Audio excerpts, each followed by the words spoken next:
Welcome to Sherdog.com. It's your man, Ant Walker. I'm here with Off the Chain, the weekly panel discussion show. And as always, got a fine panel for you to enjoy to discuss all the latest happenings in mixed martial arts.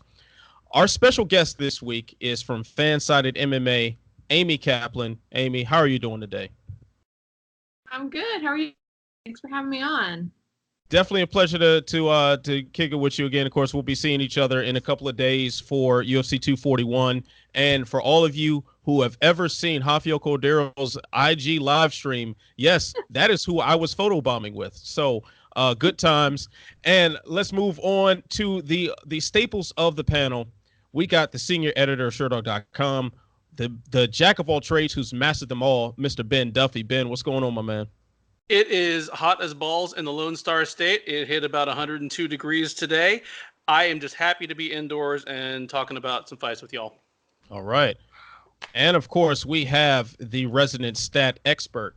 He is a man who does the play-by-plays on Sherdog.com as well for all the UFC events. A fine gentleman who himself is starting to master multiple trades. Jay Pettry. Jay, what's going on, brother?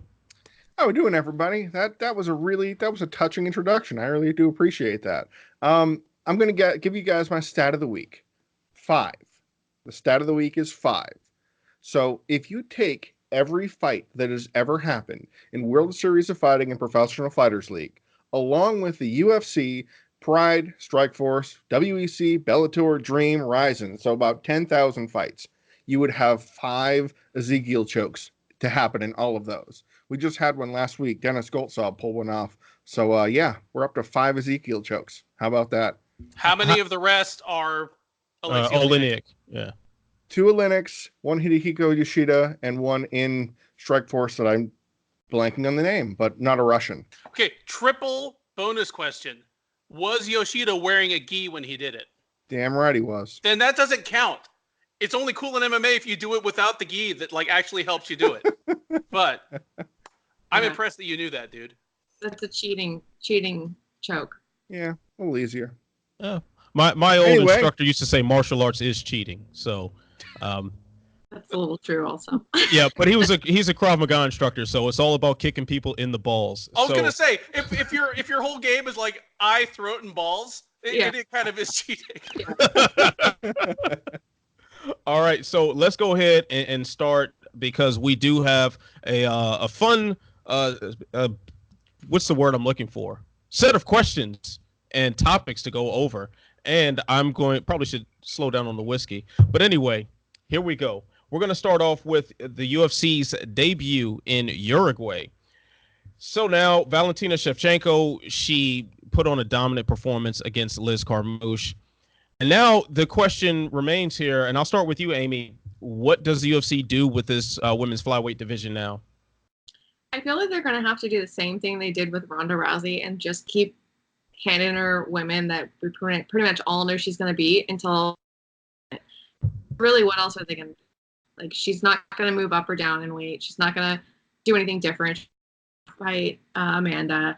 So just let her fight other people. I mean, it's exciting for us, except for maybe the last one. She's generally pretty exciting to watch. So just give her some girls. Somebody will still catch up. Yeah, so Ben, man, let's get your take on this, man. Where do you see being next up for Valentina Shevchenko? Where do you think she goes from here? I'm with Amy on this. Like, I don't think they need to do anything with the flyweight division other than let it keep rolling. I mean, if you look at the flyweight division beneath Valentina, numbers 2, 3, and 4 on the Sherdog rankings are McFarlane, who she can't fight, Joanna, and Carmouche, whom she's beaten. Then numbers 5 through 15, those 11 women are all women who are either in the UFC and can fight her, or are in Invicta and, for better or worse, can be plucked up at any moment to fight her, and haven't fought her yet. The only exception is Rin Nakai. So 10 out of those 11 women can fight Valentina and have not fought her yet. I mean, if she fights Andrea Lee or Caitlin Chukagian, is she going to be a minus 1,100 favorite? Yes. Is she probably going to beat him up? Yes. But that's part of establishing your legacy too. You just got to beat the next person in line.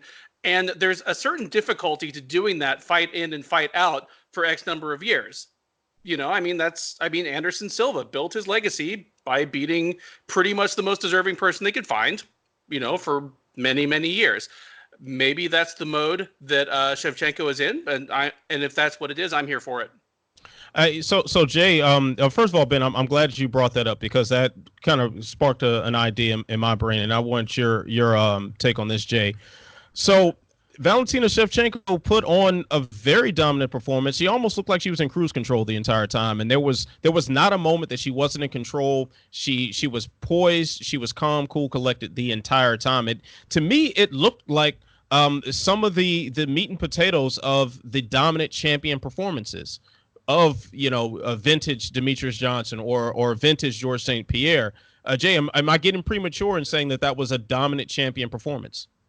Well, it was. I mean, it was the kind of performance where you kind of almost overlook the challenger before anything happens. I saw something on the Sherdog forum saying something like there was no media coverage to speak of, embedded or whatever, any significant level on Carmouche. So it was just Shevchenko versus. That's kind of what it looked like to me. And I think to an extent that's kind of what it was. You think of the other times that the UFC's tried desperately to hype up a contender that everybody knows. Chris Carriasso has one punch power. Well, no, he doesn't. But you have to spin the angle that he's a threat to Mighty Mouse. Now they had Carmouche, she beat her. Okay, she beat her. Now I said this, I think I said this to Ariel Helwani. I looked far and wide to find anything besides a still photo of Carmouche getting her hand raised. That's all I could find. That's all that existed in any way. Now, it was a really nasty cut from Shevchenko, so I don't know if she was winning the fight until the cut. I have no idea. We don't know. So they had the angle to say, well, maybe she's a legitimate contender. But then we went, oh, that's right. Now I kind of mentioned this a little bit earlier. Liz Carmouche landed 18 significant strikes. Now 132 total, but most of them were, on the ground, on your back, heel kicks to the thigh. You're not. Yeah, okay, you're working, but not really. Anything's happening. It did look like that. I'm down with what you guys have said earlier, but we need to keep it going, keep churning through contenders. Andrea Lee beats Joanne Calderwood. That's the fight. If Andrea Lee, because she'll be at 5 in a row. That's going to be 4 in a row. 4 in a row. I think she'll have 4 in a row if she wins, and that's it. The rest of the division, there's not much, but I am so thankful above anything else that neither of you mentioned Henry Cejudo in this conversation, and I'm not going to either. I'm just upset that you even reminded me that happened. It hurts all of us. Wow. Trash. Okay. So, one very interesting aspect of the UFC's first trip to Uruguay is the amount of carnage that took place on this card. There was blood galore. So between Paiva's eyebrow, Mike Perry's nose, Ben, tell me, what was the most gruesome injury to come from Saturday night? Oh, dude, Perry's nose by a mile. I mean, give me cuts and wounds and like soft tissue injuries all day long before you show me a man's nose that like has like migrated in 3 pieces across his face. I mean, I've had cuts in my life, both inflicted, by people striking me with things and just by my own clumsiness and stupidity. And I've had soft tissue injuries. And there's no comparison between the two. When I see a cut, I think of times I've been cut and I'm like, oh, that kind of sucks. There's a lot of blood. When I see somebody's nose put on sideways or somebody's finger like on sideways, they're like, I'm headed to the bathroom. Like, so yeah, there's no question. Perry's nose was beyond fucked. So Amy, what does that rank on your all-time list of gruesome MMA injuries? I mean, it's got to be like number 1. And I photographed live. I've photographed a finger coming out of the bone coming up and out. He fought 3 rounds with it out, and you could see the entire. It was disgusting. I've had fighters puke on me. I've had blood on me, and I don't think I could have handled it there. And I saw that in person. He said it was like 3 pieces. It was like the shape of a Z. He was crap on his face. Like, it was disgusting. It was a pretty crazy looking one, man. It reminded me of Andrei Arlovsky who when I saw him in person at UFC 232, I mean, it literally looked like he could sniff his shoulder. It was insane how crooked his nose was, and this was like when Arlovski originally looked like that. That's what Mike Perry looked like that day. Like the one beating that made Arlovski's nose like that. That was Mike Perry Saturday. So question. Yeah. When your nose is that jacked up, speaking of Arlovski, why are you going to keep waxing your shoulders? Like, you clearly don't care what you look like. Didn't he get it fixed now, though? Yes. His shoulders or his nose? Yes, he did. Okay.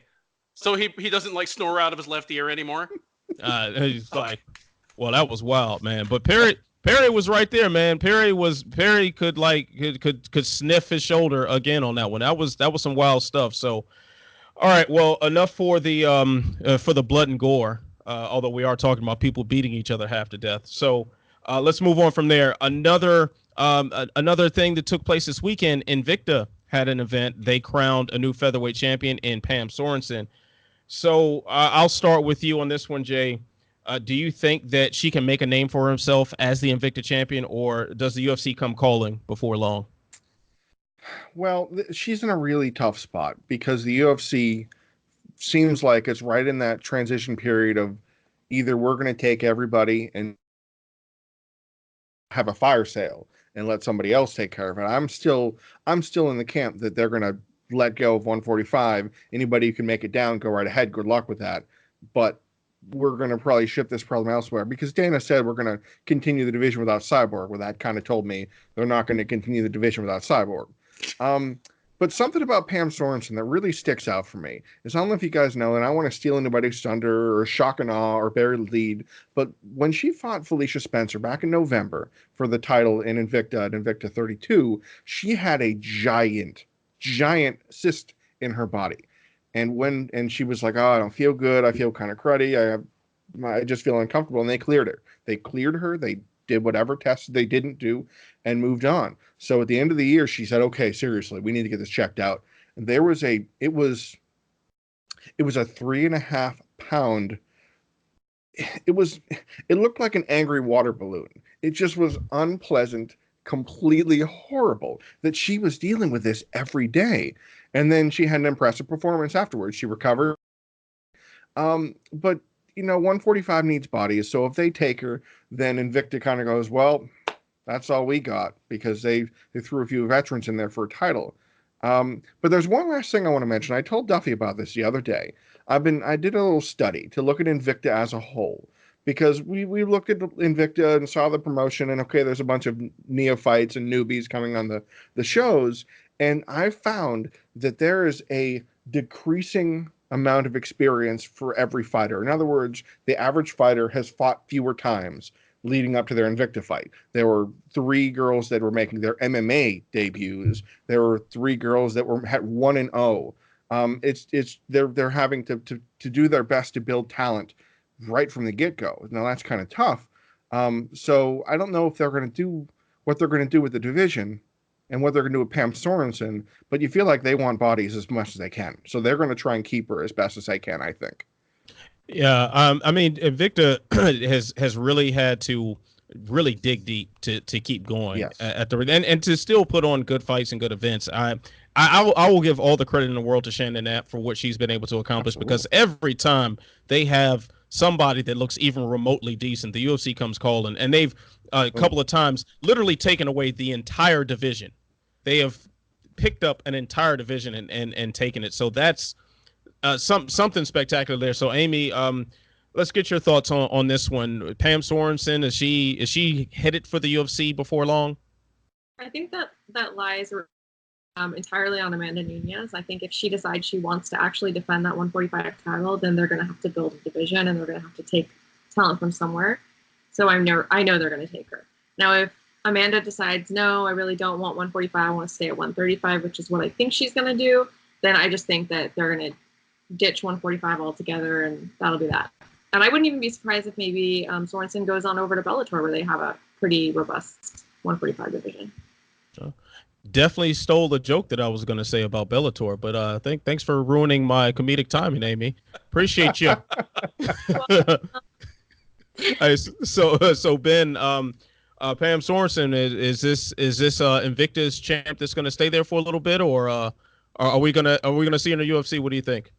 Well, I mean, the story of the cyst being removed is actually a pretty big deal. I mean, Jay said like this thing weighed 3.5 pounds, but that's as far as you know. Like actually, like one championship just introduced that cyst as their number 8 flyweight, so we don't know how much it weighs. I'm gonna take a wild guess and say that cyst was not tested by WADA. Well, that cyst like flew under the radar of several tests apparently. Yeah, it didn't make it through the Kansas City test either. Yeah, there you go. It fought in Kansas City like there was actually a 2-on-1 going on in the cage. I think Pam may be okay, actually. Like, I would not be surprised to see Pam Sorensen still fighting in Invicta a year from today. It helps that Cyborg is gone because the UFC has been, like, serially decapitating Invicta for a year and a half to 2 years now. Like, I've done a couple of op-eds about it just saying they are, like, murdering the golden goose over and over and over again. But the real problem has been that they have needed bodies for Chris Cyborg to chew up and spit out. I mean, during her so-called UFC featherweight title reign, like 4 of the 5 women she beat were women who were plucked directly from Invicta and had fought most recently at bantamweight. With that kind of vacuum out of the way where we need to get victims for Cyborg twice a year, Sorensen might actually be able to stick around and defend that title once or twice, which would be the best thing in the world. Like, I love watching Invicta. I love the way they put on their shows. Their matchmaking is always good given the limitations of what raw materials they have to work with, which have been depleted recently. So it's what I hope and pray for. But yeah, like I think Pam might actually be able to fight once or twice more before anything happens. Yeah. All right. So I've been saying this for quite some time. I think it's time for the UFC to give Invicta a bigger seat at the table. They need the bodies. Invicta needs the bodies as well. It seems like at this point it might be better for both if the female rosters were shared a bit, and the UFC has another reason to get you to sign up for Fight Pass if they put more muscle behind Invicta. So just a little food for thought there. So let's move on to shock and awe. For what surprised you the most about the fights over the weekend? No matter what promotion, no matter what event, could be related to the pre-fight coverage, the fight itself, or anything that happened as a direct result after. Amy, let's start with you. What is your shock and awe moment for this past week? Well, my shocking moment, you guys are going to be real shocked when I tell you this, but that main event, UFC Uruguay, was really boring. I was really that. Sorry, that's all I got. I was expecting some blood and violence. I was expecting some disease on the noses afterwards, maybe some cuts. Didn't get any of that. Yeah. So I want to stay on this for just a second here. So was anybody really surprised, aside from you, Amy, about how kind of slow this fight was? Mm-hmm. Yeah, I expected Val to light her up in the first 3 rounds. I thought, Liz would go harder for the takedown than she did, and Valentina would make her pay, and we'd have death within the first 3 rounds. I did not expect, what we got. I don't know. I kind of expected it would go the distance, but I mean, this is going to sound really crappy to say, but I thought Carmouche would push harder. I did. I thought she was going to go for it more, use what got her to the dance. I thought she was going to use that. She went 0 for 4 in takedowns. That's it. 0 for 4. She only tried 4 times officially to get Shevchenko to the canvas. How can you know if, my takedown, I'm done, I'm out of it, if you only try 4 times? The only takedown landed was by Shevchenko. She's the only one who got the fight to the ground because she's like, let's see what happens, and took Shevchenko, or took Carmouche down. I mean, I don't know what game plan Carmouche had other than totally freezing, because that's what it seemed like. It was just, I can't get it, so I guess we're going to go all 24 more minutes and roll the dice. It definitely wasn't the most exciting thing that happened over the weekend. So Jay, I'll stick with you. What was your shock and awe moment? Well, my shock and awe moment was Honey Marks missed weight at PFL. I'm kidding. I'm kidding. I wasn't even close to surprised about that. This guy fought at super heavyweight. He fought at super heavyweight like a year and a half ago. That's like 280 something pounds. I think he weighed in at. It was not a slight thing. It was in King of the Cage against Tony I think it was Tony Lopez. Anyway, he fought at super heavyweight not that long ago, and he's trying to get down to 205, desperately trying to get down to 205, and he failed twice. So no. But what I am most shocked about is PFL 6 as a whole.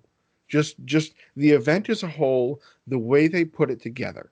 How did they not know what the main event was going to be like? How did they not see that if you put Jared Rosholt versus Satoshi Ishii in the headliner, that it's going to play out exactly how you think it's going to play out? How do you not know? Everybody that should know should have been like, okay, we have to put this fight on. It's part of the tournament. Okay, fine.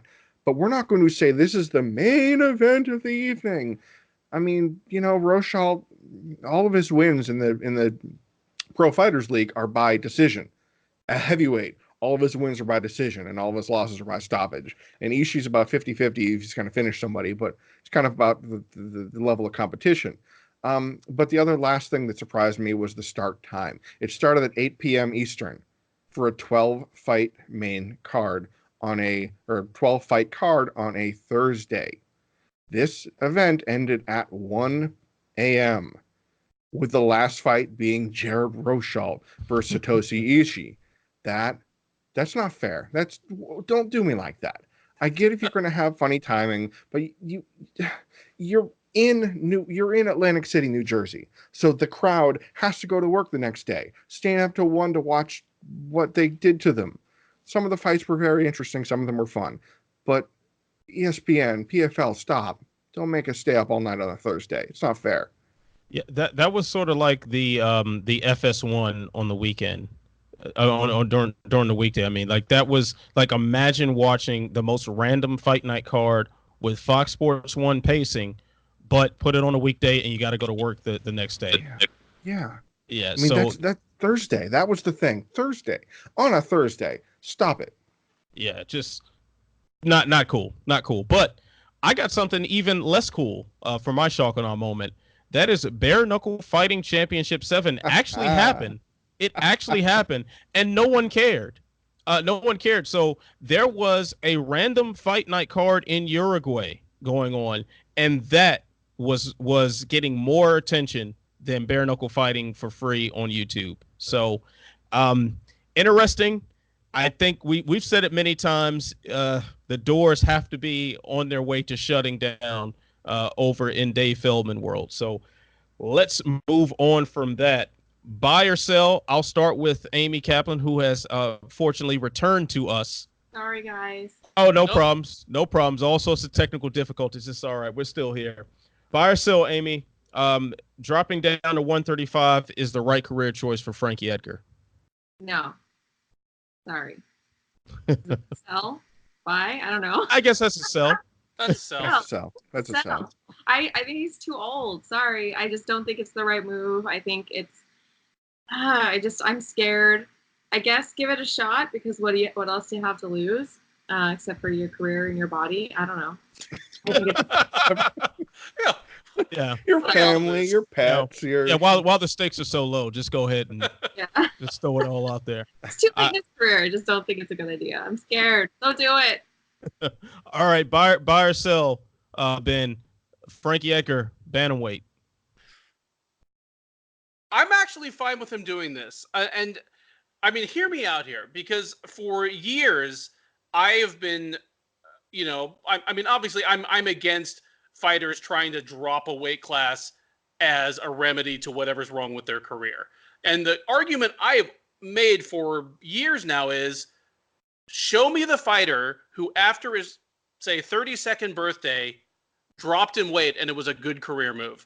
I'll wait. And aside from like small heavyweights where, I mean, it's kind of a different situation, like DC and Couture don't count. I mean, you got Damian Maia and you've got Frankie Edgar. Frankie Edgar, dropped to 145 after his 32nd birthday, and it was probably a good move versus staying at lightweight. where his ceiling had sort of been established. Now he's been one of my few exceptions that proves the rule, and he's trying to push it again. He's 37. Is that right, Yep. Jay? Yep. Thank Yes, you. sir. Jay corrected me on a fighter's age last week, so I'm going to check with Jay. 37, dropping to, he wrestled at 133 in college, so at one point he was capable of making that weight on a semi-regular basis. In college. In college, yeah. At Clarion University of Pennsylvania. I went to wrestling camp there once. It's a great little school. Anyway, all the signs are against it. All the things that you are losing as you move into your late 30s, the fast twitch, the reflexes, they're getting worse, and he's moving down to fight with faster guys. But, again, he's in a place where his ceiling has sort of been established in his current division. So at worst, he could do no worse going down to bantamweight. I'm interested to see his first couple fights there. All right, Jay, buy or sell? Frankie Edgar, successful at bantamweight. Sell. He was the lightweight champion. Now, I get the game changes a little bit. It was, 2011 when he was the champ. So, the game changes a little bit. But we did this once, and it was okay. And he did fine. He got a lot more title shots than anybody else. Him moving down because he can't win a belt is something I'm glad a lot of fighters don't do. Like, imagine if Alexander Gustafsson would have said, crap, I don't know what I'm going to do. I got to get out of here. Tough example because he'd have to lop a limb off to get to 185. But the point is that challengers that can't win the title, their choice shouldn't be, well, I guess I got to leave the division because, what then you got to deal with everybody else. But in Frankie's case, he did that once and he skipped the line. Regardless of the controversy of Ben Henderson fights, the two losses to Ben Henderson aside, there were two losses. And then he went down to fight Aldo off of two losses and lost. And so he had to fight his way back up, lost again, had to fight his way back up, lost to Ortega, beat Cub, got a title shot. So there's always a thing about former champions having an easier road to it. I don't want it. I don't need it. It doesn't make sense. What we need to do is what we talked about before on the show. Take fights against fighters that aren't as relevant in the division and the title picture, but are still good fights. I'm trying to think of some right now. Somebody mentioned Uriah Faber, but I don't want to see that again. That wasn't competitive. It was a one-way street. It's one thing entirely to go up in weight and find success. You can think of examples. Robert Whittaker, welterweight, dynamite middleweight. You can go on, and only a few you can think of that drop down. Shevchenko, Mighty Mouse, Jessica Andrade. Yeah, and typically those are the ones who go to their natural weight. So yes, exactly. Yeah, that's a big factor there. And I don't think Frankie's a natural bantamweight because he was a lightweight champion by beating BJ Penn. Oh yeah, one of the best to ever do it back then. So I don't know. I don't buy it. You know what? I'm going to reluctantly buy Frankie Edgar at bantamweight. And that's maybe because there's a lack of options at featherweight, but there are a plethora of options at bantamweight. Now, I am standing on a table ready to yell and scream for Frankie Edgar to welcome Dominic Cruz back once he returns from injury. That's the sort of fight that I would like to see, simply because it's a fight that's relevant by their name, is relevant according to the title picture, but it keeps them out of taking title shots that they probably don't deserve right now. Yeah, and I think stylistically that would be a good fight. So I'm willing to see what Frankie Edgar has to offer at bantamweight. My hopes aren't very high at 37 years old, as I just turned 37, and taking weight off is not nearly as easy as it used to be. I don't move as fast as I used to, so I'm trying to imagine now fighting these guys that are much younger, that are much faster, that are much stronger. And this means you have to alter your fight style with age and with a change in weight class. Oh, by the way, you've taken a lot of damage over your career, and depleting fluids around your brain just doesn't sound like a good idea to get hit upside the head. So I am very reluctantly willing to buy Frankie Edgar as a bantamweight, depending on how he's matched up. And perhaps he is the sole person that can keep Henry Cejudo occupied in between the intergender title fights that he has been proposing. So, you know what? With as many high-level mixed martial artists as as we have, like with a history of actually punching women, I'm okay with letting Cejudo slide for making obviously farcical like comments about it. Just don't actually put your hands on a woman, and you're ahead of like most of the pack. Just like say your stupid shit. She would. Yeah. Say that again, Amy. Said she'd kick his ass.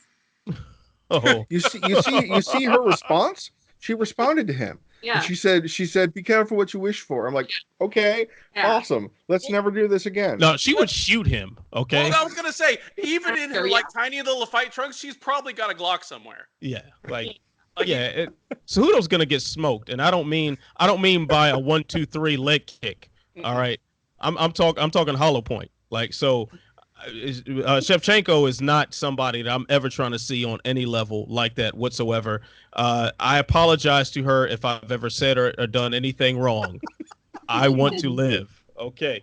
All right. So let's go ahead and switch topics because the California State Athletic Commission finally released the fight night weight results for their event for the UFC event in Sacramento, which was 3-4 weeks ago at this point.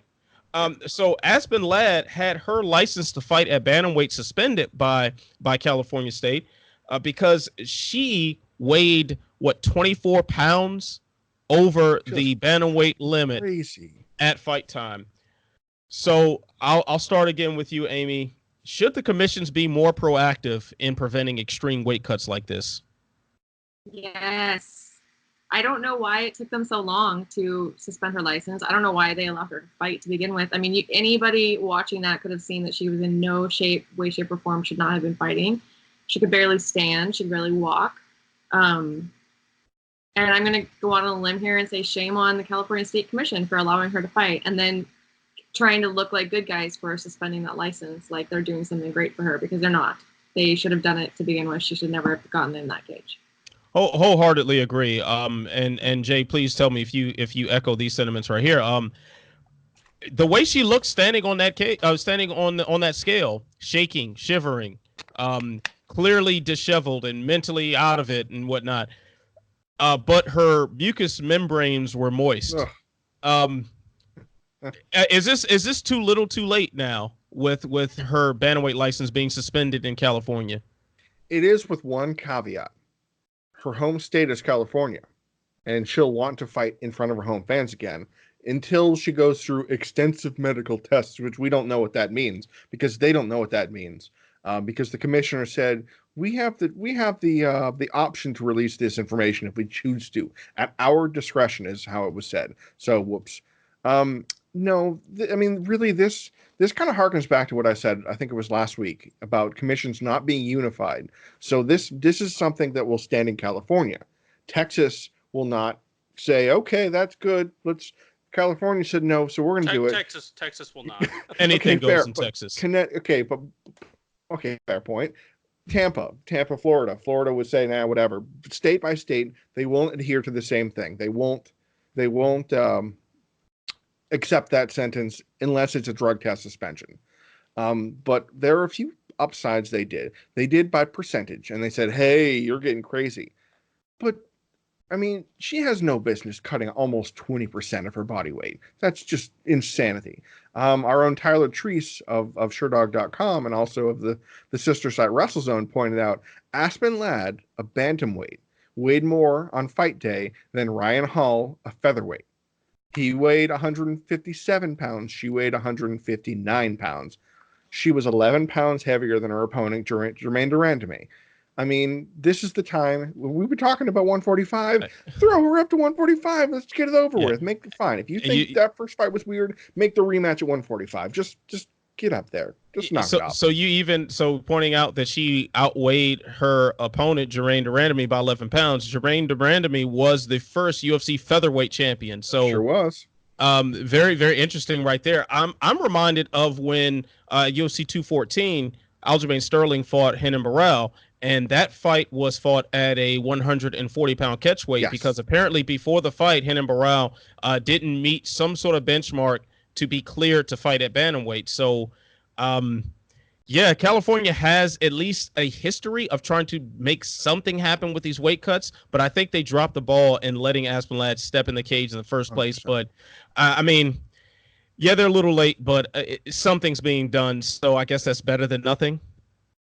You know, Ben, am I crazy for that? Well, I've got two conflicting points of view here. One, on some level, it's never too late to do the right thing, and if they let Ladd slide through for this fight, if they're making some kind of stance that she can't do that again, well, I mean, that's better than nothing. And better than nothing is what CSAC offers us a lot of the time. At the same time, this doesn't make them some kind of good guys or some kind of cutting edge organization. This is the same organization that the UFC moved an entire event because they were willing to let John Jones fight at 205 pounds and 1 picogram.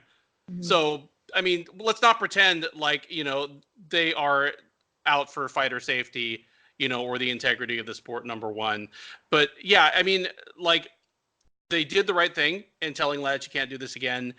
Hopefully they stick to it. Hopefully there are no loopholes that, she's able to move through next time, because it is ridiculous. I mean, we can't regulate all the risk out of this sport. It's still people punching each other in the head. But I mean, things that are proximate causes of people's death, which almost to the exclusion of everything else is weight cutting, would be a good thing to start taking a harder stance on. 2 points for the legalese right there. Yeah, all right. Proximate cause, taking me back to law school. I like it. You guys out here spitting knowledge. Taking you back to law school is what I'm here for, Jay, because of my lengthy, high-level education. All right, gentlemen. So right now I am reaching for the clock on my phone. Lady. Gentlemen. Oh, I'm sorry, Amy. You're the first lady to grace the panel. I apologize. Oh, yeah, okay. You can call me gentleman. It's all right. All right, so gentleman and gentle lady. Thank you. I am going to cue up the stopwatch because it is my favorite part of the show, and that's the lightning round. That means you have 30 seconds to give me your answer. And yes, Ben, I'm talking to you. I'm definitely talking to you, Ben.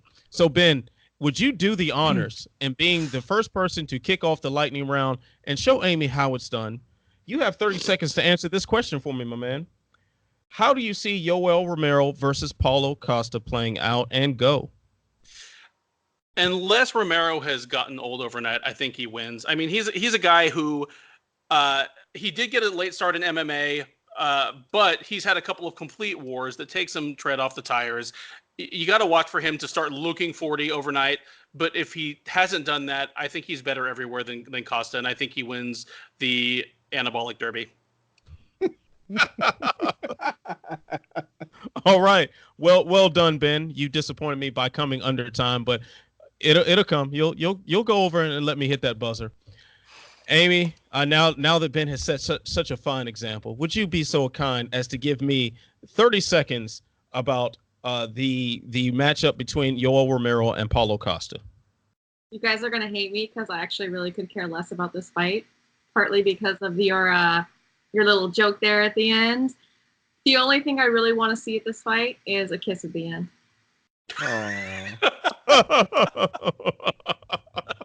Love is in the air at UFC 241. Oh, it's a beautiful thing. Nothing brings people together like cage violence. All right, Jay, you've got 30 seconds. How does that middleweight contest go? Well, Paulo Costa's 12-0, 12 finishes in less than 8 minutes. Whoa. But Uriah Hall's good, but Yoel Romero is something else entirely. I think Costa's going to find out he can't just walk through Romero like everybody else and be surprised when Romero's chin holds up. If Romero gets him down, all bets are off. But Romero's 42, so something's got to give eventually. Just not quite yet. There will probably be a kiss. All right. So let me go ahead and reset the clock for myself. I feel as though Yoel Romero is going to win this fight. I don't think too much of Paulo Costa. I don't know. He has potential, of course, but beating Uriah Hall in the fashion that he did does not mean that you're ready for Yoel Romero. If Uriah Hall was mentally on point, he should have walked away with that win. I think it was more about his mistakes that cost him that fight. So for that reason alone, Yoel schools him, and I'm at 29 seconds with that answer right there. So Yes, Ben. I know it's disappointing to you that I'm always right. If you ever went over while looking at the clock, that would actually be really surprising. That'd be really I funny. would be really stupid if I did that, but at least we're able to show that I am not that stupid. You could also just be a liar. I have a could clock be. going too, though. Yeah. You do? All right. I've never called anybody on it, but I just in case I go over and go and go Three Stooges myself. All right. So next question, and I'll start with you on this one, Jay, since you want to be a smart ass. All right. Why do you think Nate Diaz decided to make his return from a lengthy layoff against Anthony Pettis at welterweight? 30 seconds and go. I mean, he's facing another former 155-pounder, and it's a former champ, so it's a name, and it's at a healthier weight class. But at the same time, Nate Diaz might be 3 times the size of Pettis in the cage, so who the heck knows? His stock was as high as it ever had been and could ever be after the Conor fights, and he didn't strike when the iron was hot. So he needs to take these fun fights, the Pettises, the Conors, the Masvidal, the Lawlers, keep him busy and get him out of the title spotlight. But it's money. It has to be money, right? Oh, exactly at 30 seconds. You, sir, are a master. Amy, your turn. Please tell me. Why do you think Nate Diaz decided that Anthony Pettis is the guy to make his return with at welterweight? I think he knows that it's something the fans want to see. He knows that a money fight, like you said, is going to be something the fans are going to want to see. It's an exciting fight. We know that he called and spoke to Duke and the team over there to assure them he was serious about it, which means he really wants it. So it's either payday or payday. All right. I like it. Ben, your take, man. Why is this happening at 170? Why Pettis? Why Diaz? All right. And I don't think I need to start the clock for the money. No. Okay. No, I'll give you the satisfaction of watching me go over. I mean, Diaz has been fine away from the sport. I mean, if you drive through Northern California, you will see his face on billboards, promoting weed shops. He has revenue streams. But at the same time, he knows that he has a limited number of paydays left during his athletic prime. He wants one. He wants a winnable fight. I don't know if he'll be favored against Pettis, but there are avenues to victory against Pettis. So he's like, okay, this is a place where I can win. I can make money either way. So I think it's a smart move on his part. All right. And in a rare act of mercy, I let you go over just a couple seconds because I was very entertained by the money drawing. So there we go. So let me start it for myself. I think this fight came together because Nate Diaz is trying to take more control over his career. He is trying to call his own shots. Let's think back to him and Dustin Poirier campaigning for a 165-pound main event for UFC 230. Now this is a fight that Team Diaz and Team Pettis talked about and presented to the UFC. Diaz likes this matchup, I'm sure, from a style perspective, from a name perspective, from a money perspective. It makes all the sense in the world. Exactly 30 seconds. Goodness gracious. I would like to point out real quick that Pettis is a minus 125 favorite right now. So Diaz is just plus 105. So it's real close. So quickly, guys, before we and Amy, before y'all, before we go down to the next lightning round question, how do you see that fight playing out? I'll start with you, Ben. Like I said, there are definite avenues to victory for Diaz here. There would be better avenues to victory if this fight were taking place 5 years ago, because at that time, what Diaz delivered, Pettis had the hardest trouble with. Somebody staying in his face, putting him on the back foot, and just applying pressure. Like Diaz, neither Diaz, but Nate Diaz is, he's never been the most technically sound boxer, but he's been a boxer who's in your face, throwing little pity pat stuff and making you move backwards for the most part. That's something that Pettis hasn't always dealt super well with. And, I mean, especially at lightweight, Pettis was often the guy who would get tired first. I've never seen either Diaz brother tired.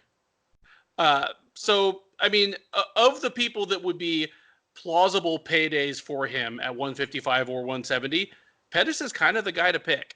I still favor Pettis slightly, and I think the odds are pretty much right on. Pettis, a tiny favorite. What if and when that fight comes up in the pick'em, I will probably flip a coin and act really smart if I get it right. So Amy, are you feeling that pick, or you think Pettis is going to pull it off?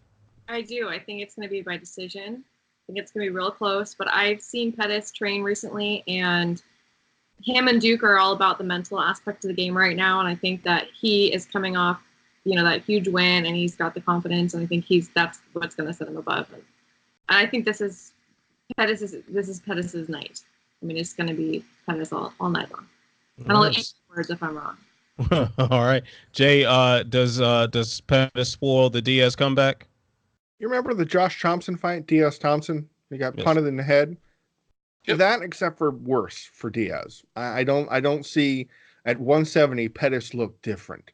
Like Wonder Boy had him backed up, and for the good part of the first round, Wonder Boy was taking it to him. And then I need to rewatch the fight. It was something he landed, or it was just Pettis got in his groove and backed off Wonder Boy, and it was his fight for the rest of the fight. And then the little things he did, the knee, all those, just the knee, right, was the turning point. That just shocked everybody. And then he finished him off with strikes. I don't see Diaz being the guy to beat Pettis at 170. I don't see it. And if so, that's okay. I feel like I'm standing on an island right now, because my pick would be Diaz for this. I still think he can put enough pressure. Now keep in mind, we haven't seen him for quite some time now. But if this is the same Diaz that we saw before, which is definitely a big question mark, I think that's just still the perfect style to pester Anthony Pettis. I mean, even though he walked away with the victory in that Wonder Boy fight and a candidate for KO of the year, he still got pieced up a lot leading up to that. Definitely. And I think he would have gotten pieced up more had Wonder Boy been more aggressive and stayed in his face, and that's exactly what Diaz would do. So I'll be very interested in to see how it goes from a technical standpoint. But gun to my head, I think Nate Diaz should walk away with that in a pretty lopsided decision. All right, last lightning round question, and I will begin with you, Amy. Will Daniel Cormier take another fight after Stipe Miocic this weekend? Yes, I think he's going to take that John Jones fight. I don't care what John Jones says. It's going to happen. I don't necessarily believe it's going to be at light heavyweight. I still think it's going to be at heavyweight. I think it's going to be something crazy, like a two belt craziness fight. It's going to be just end of year. Like, it's just going to be insane. And yes, he's going to take it. Unless he loses to Stipe, and then I think he's done. All right. Good on the timing right there, Ben. You have another chance to make me happy. You've got 30 seconds. Racing. Tell me, do you think Daniel Cormier remains an active fighter after Saturday night? No pressure. I'm with Amy on this one. I think if Cormier wins, which, by the way, that's not my call. I think he loses, but if he wins, he's going to take another fight. I think they will make him and Jones an offer that the two of them cannot refuse. I hope it's at heavyweight. Dana has said he wants it at heavyweight, but with the UFC's current model so built around the few blockbuster fights they can make, they will make them a huge offer and they'll do it. All right. Perfectly at 30 seconds right there. Beautiful timing. Hopefully next week you make me a happier person, Ben. Jay, you are going to close out this one right here. Does Daniel Cormier retire after this fight this Saturday? It's funny because both a win and a loss, there's only one road for Daniel Cormier. He wins, he defends his heavyweight title against John Jones. He loses, he can, good luck with that, go back down to 205 to try and take the belt from John Jones. In instant rubber match, if he loses to Stipe, it'd be kind of gross. You don't want to see the 3 fights in a row. I'm down for that. But I'm calling it now. Jones versus DC3 in Madison Square Garden. It'll happen. That's mark it on your calendar. All right. So let me start the clock for myself. Yeah, I don't think Daniel Cormier is going to walk away from mixed martial arts after this, at least if he wins. If he loses, and depending on how he loses, if he gets knocked out there, I don't think he comes back because at that point it's like, hey, you made a lot of money already. You've got quite the legacy. You are among the greatest fighters that have ever done it. and he's a family man. Obviously, has a career as an analyst. Preserve your brain. But if he wins, John Jones 3. Let's get it. And at 28 seconds. There it goes. Yes, I am still nice with it. All right, so UFC 241 is obviously, about Cormier, about Stipe, about Diaz, about Pettis, and of course we talked about Romero and Costa, but it is a complete fight card going on. So let's hear, Amy, what is your sleeper fight for this card? Devontae Smith. I think it's Clay Collard he's fighting now. I think that he has a lot to prove. He's hungry.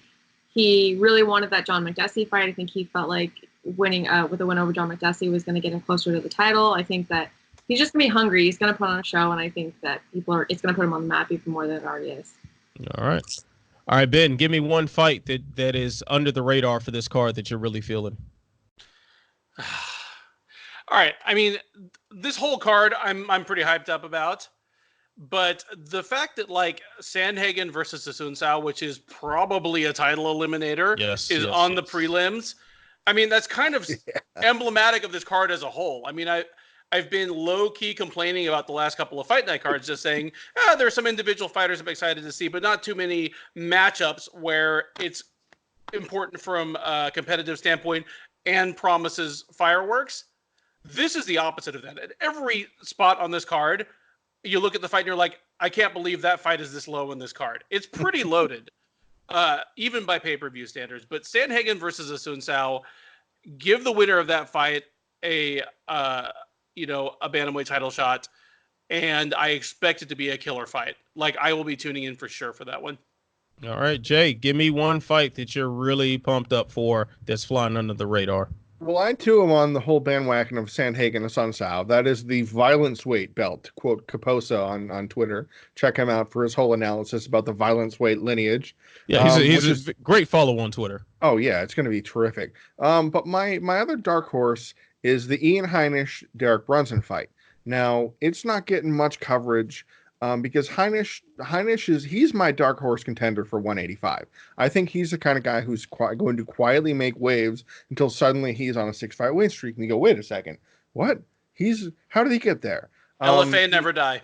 Yeah, done right. I mean, his last fight against Shoeface, he handled Carlos Zapato. He handled him surprisingly. He didn't fall for any traps, didn't fall for anything silly. He was very calm and measured. Brunson is trying to take your head off. So I think a similar approach in the mindset of don't fall into anything stupid, don't lean forward, don't get out of balance, and then he'll hit you with an overhand right that knocks you into the bleachers. Don't be stupid, and you can win this fight. So I think he can do that. And then he'll be rewarded with a fight against Jacare. Good luck with that. He's kind of in that place where Heinisch is going to start going into deep water real soon. If Romero was still at 185, they would probably match that one up. But that's my sneaky. This could be a really interesting fight. Yeah, that for me, the Sandhagen and Assunção fight is just screams like I have to watch this. This is going to be incredible. I'd be very surprised if this fight disappointed on an entertainment standpoint. And it's clearly one of the most relevant fights on the card. And it's amazing that it's that low considering the stakes of this fight. But since no one else mentioned it, I got to talk about Sadiq Youssef. Who's going to be fighting Gabriel Benitez. I am very pumped for this fight. I like the juxtaposition of the prospect who comes from a less heralded camp. He's also from the DC area, so got to give a shout out to that. But he's a guy comes from a pretty small camp that doesn't have a whole lot of high level guys coming out of it against a more established veteran who is coming out of AKA, which is definitely one of the super camps that has churned out championship quality talent for years and years. So I do like how that matches up. And also be very good to see what Sadiq Youssef is able to do as far as and more so seamlessly blending in his kickboxing experience into mixed martial arts. So I am very, very high on that fight as well. If I may interject, it's interesting that you mentioned that about Sadiq Youssef's camp, because if anything, kind of 2019 has been the year of Nigerian-born fighters rising up, but they are all rising up in separate camps and mostly in separate countries from like where they were born. It's kind of interesting that like there's been this kind of exodus at some points, and wherever they've landed, they have excelled. Whether they're fighting now out of New Zealand or South Florida or, you know, suburban Virginia. Right, and Sadiq Youssef is training with Lloyd Irvin's camp, and you know, controversy aside, I mean there have been some decent fighters that have come from there, but not a whole lot, and all of those fighters had a clear ceiling on them. You know, you think of a Mike Easton, even think recently of James Vick, like some guys that were very good just weren't able to get over particular humps. So I'm just curious as to whether Sadiq Youssef is going to be able to get over that hump. Does he have to leave and go somewhere else and kind of plug some of those holes in his game? I remember Lloyd Irvin had that sort of loose partnership with Alliance, and Alliance distanced themselves from him for the most part. And so it'd be very interesting to see what his training situation is going to look like in the future as he tries to maximize his potential. All right, so this think with the last thing we have left here is the buried lead for the week. So I'm going to start with our acclaimed guest, Amy. Amy, tell me what MMA story in the past week should have received greater coverage. Well, I may cheat a little bit because this is technically jiu-jitsu. I feel like nobody is talking about the, and I'm going to butcher the name, Connected tournament, grappling tournament that Uriah Faber is involved in. I actually just talked to him today. It sounds really exciting. Like it's a format I'm not familiar with, and I think it's going to be exciting because one of the things that's different about it is that we're not going to know who's matched up until like a few seconds before they compete, because the team captains decide who to toss in depending on who won the last round. So it's going to be kind of exciting, fast-paced, kind of all up in the air. And it's happening on Friday right before UFC 241, right down the street. They planned it all out. It's going to be on the UFC Fight Pass. And I just think no one's talking about it. And Anthony Smith is the team captain. And we've just got a lot of people on this whole roster of fighters that I just don't know why people are not talking about it. It's crazy. It was so funny because just when you mentioned that, I was about to say, I just saw on Twitter today that Jake Shields was injured from that, but then I realized that was your Twitter account. You tweeted that out after your conversation with Uriah Faber. So I heard a bunch of news today. It was really weird, and I got some waiting for tomorrow too. Yeah. So yeah, shout out to Amy for breaking the news. That's what's up. Exciting. Well, Kinetic's in a weird situation because, to speak quite frankly, they stole the entire design from Quintet over in Japan. Kazushi Sakuraba has the organization, which is team-based grappling. It's also on UFC Fight Pass, and it's the same thing. There's, I think, one or two minor changes, and he kind of said, you know, and he actually participated in Quintet and went, you know, I like this. Let's do this over here. And Josh Barnett, one of the co-creators of Quintet's like, hey man, that's really you're gonna do it like that. So yeah, that's to it. That makes it even better. But you are right though, Amy. Chael Sonnen's a coach. I mean, there are names on that thing. It's not a small card. Did I see Chris Lytle's on one of the teams? He's the captain. Yeah. Right? Oh, okay. Yeah. I think he is actually. Yeah. Yeah. Okay. He was the captain of Shields. Would have been Shields' team. Okay. Thank you. All right. So, all right, Ben. So let's go with you now. What is your buried lead for this week? Well, I mean, not buried, but just something that kind of cropped up that I haven't seen too many people talking about. Nicholas Dalby has punched his ticket back to the UFC. He is a, welterweight from Denmark that had a semi-successful run in the UFC a couple of years ago, washed out, went back and won some fights over in Europe, and he's back. Now, for those who don't know, about a month ago, he had something that I'd never seen before, at least in high-level mixed martial arts. At Cage Warriors, was it 100? Something like that. Something like that. He had a fight where both he and his opponent, Ross Houston, were so bloodied, both guys just bleeding all over the place, that the referees stopped the fight because the fighting surface was unsafe. Like, it's not because it was in some guy's eye or something like that. It's that they were sliding all over like the slip and slide from hell. This fight was declared a no contest because both dudes had just bled out a quart onto the canvas. When I saw the headline, I kind of poo-pooed it because I usually watch most cage Warriors things the next day just because of when they go out. And then when I watched, I was like, oh my God, because it was so disgusting and so bloody. Nicholas Dalby is back, and they have booked him his debut opponent for his return to the UFC. And do you know who it is? Cowboy. It is Alex Cowboy Oliveira. What happened to Alex Cowboy Oliveira recently? He got blown up with a grenade. No, he got blown up with a grenade, and then after that, he got blown up in the head by Gunnar Nelson. Gunnar Nelson. Oh, I thought you meant that he got the whole neighborhood pregnant because he actually has wives with all the neighbors. He's been getting the neighborhood pregnant for like years now, apparently. Yes.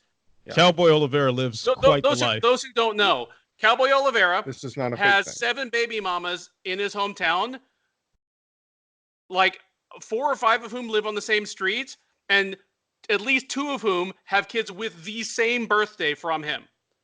So it's a busy day. Be that as it may, he is most famous in the cage for bleeding like a stuck pig recently. This is the kind of matchup that harks back to the days of Joe Silva, because it's the exact kind of perversity that he would do, where while making matchups that made competitive sense otherwise, was just having fun because he was bored with his job and was like, I wonder if I can get this fight sponsored by producers of Frozen Platelets. But yeah, so Nicholas Dalby is back, and he's back against a guy that is going to give all the blood with him in Alex Oliveira. I can't wait to see, and I'll just watch the whole thing with a black and white filter on. That should be a very exciting match. Just from the style perspective, that should be a fun fight. Alex Oliveira knows nothing about condoms, but he knows plenty about explosives. Jay, tell me, what is your buried lead for the week? My buried lead of the week. Let's power through. At Invicta on Friday, a very unusual event happened. There was a fight of the night battle between Stephanie Geltmacher and Victoria Leonardo. Fantastic fight, easy fight of the night. And the judges awarded the split decision to Geltmacher. Okay, she won. We might have disagreed, but she won. She gets the post-fight interview. Yeah, I win. Hooray, I'm still undefeated. The commissioner gets up, enters the cage, takes the microphone, said, "We've made a mistake," and awards the unanimous decision to Victoria Leonardo. Say, oh yeah, he said unanimous across the board. That was it. That was the end. It was unanimous across the board. And then he handed the microphone back, and everybody's like, what? And then Laura Sanko gets in there. She is a professional. Laura Sanko gets in there and gives the other post-fight interview, as it doesn't miss a beat. It's kind of shades of Dean Thomas and Matt Serra back at UFC 43, where the judges awarded the fight to Serra. And then later on in the night, they're like, oh, man, we forgot that it's different. And the reason why this is also weird is, yes, I also have visual aids. The way they keep score in Kansas is by ballot. Round number 1, you can see the 1. Round number 1, here's the score, handed in. Round number 2, here's the score, handed in. They keep it like this. They were unable to figure that out. And they botched the scorecard. And then went, oh, we botched the scorecard. And everybody went, guys. So pure joy to pure dread and it was a sight to behold. And yes, it didn't get enough coverage. Wow, Jay, your winner by split hanging Chad. Okay. So my buried lead for the week. This actually is from last week, but it really got no press seemingly at all. And then it seemed particularly relevant today because Steve Morocco put out a story on MMA Junkie this morning, I believe it was, or yesterday, where he talked about some of the conflict of interest with PFL and Ali Abdelaziz. Ali Abdelaziz has now signed Aaron Pico as the latest member of the Dominance MMA roster. So interesting there. Just wanted to throw that out there. And especially considering that Aaron Pico is not in the upcoming Bellator Featherweight Grand Prix. And he seemed like one of the obvious things to put in there. We did say that, hey, the people behind Pico right now or Bellator themselves are trying to dial him back and trying to see where he goes in his career next at a more reasonable pace. Perhaps Ali Abdelaziz is behind that as well. So interesting stuff there. So that will conclude this edition of Off the Chain. So let's thank Amy Kaplan, our esteemed guest from Fansided MMA. Amy, quickly tell the folks where they can find you on social media and find your work. Well, you can find me on fansided.com/MMA. And you can find me on Twitter and Instagram at photoamy33. All right. I'm not mean. People think I'm mean on social media. I swear I'm sweet and nice. I'm just very sarcastic. People think you're mean on social media? Really? People say all the time. You didn't see that graphic that somebody made about how mean I was? I'll send you that later. No, I was gonna say, okay. Thank you for saving me the trouble of looking for it now. Yeah, if someone said you were mean, sounds like someone is a snowflake. Who's a snowflake out there in the Twitter world? Casual. All right, Ben, tell the good folks where they can find you on social media. On social media, you can find me at Benjamin Duffy. I'm on Twitter as well as Facebook. You can find me on the front page of Sherdog.com. Just open that little features menu drop down. I'm at the bottom of the menu out of humility and relative lack of talent or achievement. But yeah, I'm here every Tuesday afternoon. All right. And Jay, please tell the good folks where they can find you on social media. Well, these days at Sherdog, you can seemingly find me everywhere. On Twitter, you can find me at Jay Pettry, Jay Pettry. On Sherdog.com, you can find me the little features tab, drop down. I'm on that list too with the fine gentleman right here. And you can also find me, let's see, every event, you can find my Fight Facts statistics recaps, breaking down the fun facts and interesting information of all these wacky cards we go through and talk about the judges being crazy and everything. You can find my betting odds pieces, previewing and reviewing what happened. And you can also find me on the UFC play-by-play. For every UFC event, I'll be there. For UFC China at 3 a.m, I'll be there. See you there. All right. And I am Ant Walker. You can find me on Twitter at Ant Walker MMA. That's also my Instagram name. Yes, I still don't post much, but you can follow me anyway. I will be on the ground for UFC 241. So stick to Sherdog.com for some coverage there. Of course, Amy Kaplan will be right there too. So you can look at Fansided for her coverage as well. You'll probably see us sitting together at a press conference, cracking jokes and making fun of people. So you can also find some of my work on MMA On Point. And with that being said, you know what you got to do. You must stay beautiful. You must stay positive. You must stay awake at 3 a.m. to do play-by-play for Sherdog.com. And through it all, you've got to stay sexy. I will see you when I see you. Peace.